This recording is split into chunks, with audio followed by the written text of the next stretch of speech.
सावन की शिवरात्रि पर अभिषेक होगा। जिस अभिषेक का इंतजार केवल भारत देश को ही नहीं विदेश के भी श्रोताओं को रहता है, वो शाम को 7 बजे आस्था चैनल के माध्यम से, फेसबुक यूट्यूब के माध्यम से 11 अगस्त को शाम को ठीक 7 बजे से ऑनलाइन अभिषेक में आप और हम बैठेंगे। पार्थिव शिवलिंग बनाकर रखना, पूजन की लिस्ट बीच बीच में कथाओं में आपको देखने को मिल जाएगी कि क्या क्या सामान अभिषेक में पूजन में चाहिएगा, क्या क्या सामग्री लगेगी, वो सब पूजन की लिस्ट आपके सम्मुख में होगी। आप उस पूजन सामग्री को लाकर अपने साथ में रखिएगा। कोई सामग्री अगर नहीं मिलती है तो 1 लोटा जल सारी समस्या का हल। हर पार्थिव जरूर बने, दीपक जरूर लगाना, जल जरूर चढ़ाना, साथ में पूजन करना। दधीचि ऋषि के पूरे शरीर से शिव की तरंग आती थी, पूरे शरीर।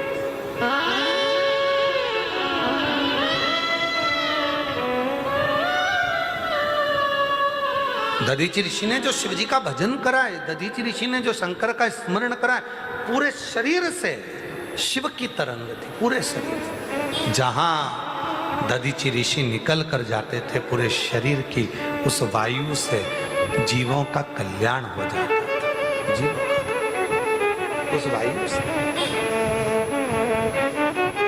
जीवों का। महाराज दधीचि ऋषि के पास में गए, प्रार्थना करी कि आपकी अस्थियां दे दो, शरीर की हड्डियां।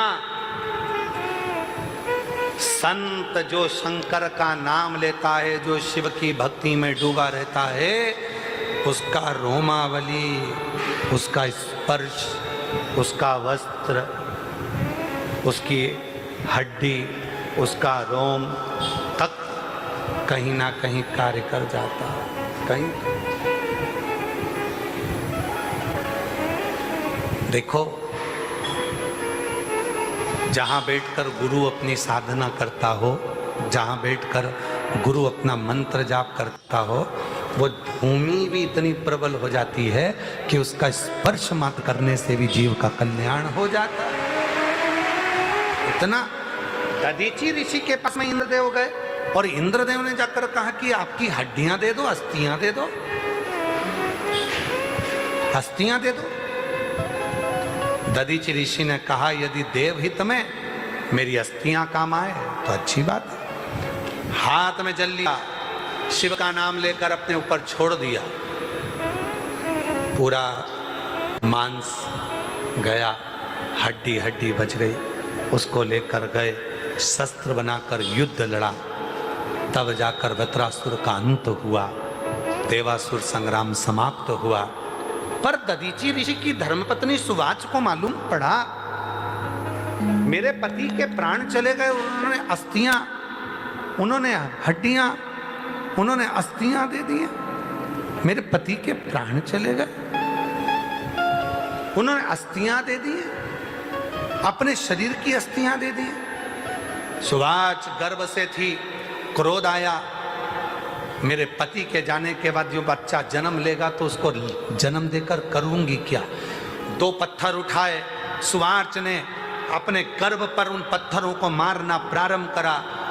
इतनी देर में तो देव अधिदेव महादेव प्रकट होकर बोले, रे सुवाच, तेरे गर्भ में जो बच्चा है वो महाज्ञानी है, दधीचि ऋषि की पुत्र है और तू उसको मार रही है।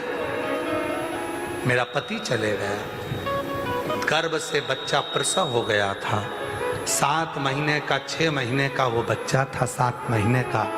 उस मांस के 6 महीने के बच्चे को, उस मांस के गोले को शिव जी ने कहा इसको पीपल की कोटर में रख दे। पीपल की कोटर में, जहां पीपल की 2 टालियां जा रही थी, उसके बीच में कोटर थी जिसमें उस मांस को रखा गया, उस गर्भ को रखा गया।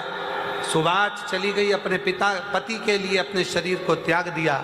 वो बच्चा उस पीपल की कोटर में बड़ा होता गया। गिलहरी पीपल के फल को लेकर आती और उस बच्चे को दूध निचोड़ कर दे देती।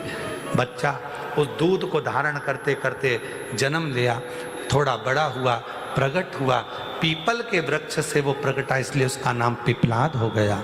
जब पिपलाद हुआ, क्रोध में आ गया, शनि महाराज को देखकर क्रोध किया, इसी ने मेरे पिता को मरवाया है। भगवान शंकर ने क्रोध को समाप्त करा कि ये तो देवहित में कार्य हुआ था। तब पिपलाद ने हाथ जोड़कर कहा, आपको पीपल के वृक्ष के नीचे रहना पड़ेगा। शिव जी पीपल के वृक्ष के नीचे रहे, उनका नाम पिपलेश्वर महादेव हो गया। पिपलेश्वर, पीपल के वृक्ष के नीचे रहे, पिपलेश्वर नाम हो गया।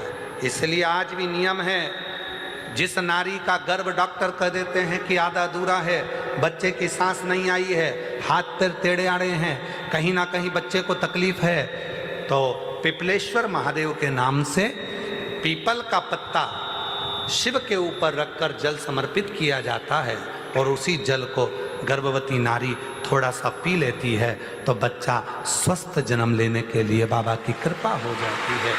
पिपलेश्वर महादेव का नाम है पिपलेश्वर। के महीने में, सावन के महीने में शुक्ल पक्ष की भी अष्टमी पड़ेगी और कृष्ण पक्ष की भी अष्टमी पड़ेगी। बोलो पड़ेगी कि नहीं पड़ेगी? दोनों पक्ष में अष्टमी पड़ती है। सावन के महीने की जो अष्टमी होती है, शिव महापुराण की कथा में और देवी भागवत में वर्णन मिलता है। देवी भागवत में और शिव पुराण में वर्णन मिलता है, अष्ट सिद्धि नवनिधि 64 योगिनी सारी विद्या नव देवी सब सावन के महीने की अष्टमी तिथि के दिन महादेव से मिलन करने आती हैं। भगवान देवाधिदेव महादेव 11 रुद्र के रूप में, 12 ज्योतिर्लिंग के रूप में, सहस्त्र नामावली के रूप में शिव उनसे मिलते हैं, उनसे मिलते हैं। वो समय होता है प्रदोष का समय, शाम का समय, जब सावन के महीने की अष्टमी तिथि पड़े, चाहे वो उजाले की पड़े चाहे अंधेरे की पड़े, अष्टमी तिथि पड़े, शाम के समय 2 दीपक, एक लंबी बत्ती का एक गोल बत्ती का, शिव के मंदिर में अपनी कामना कर कर, जो बच्चों को अच्छी नौकरी चाहिए या कोई बीमारी का हल चाहिए या धन की कमी है या कोई समस्या है, एक लंबी बत्ती किसके लिए है?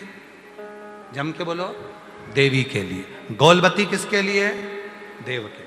2 बत्ती घी की, गोल बत्ती को जलाओ पहले, फिर लंबी बत्ती का जो दिया हो उसकी बत्ती का मुख गोल बत्ती की ओर हो, वो बत्ती अपनी ओर नहीं हो।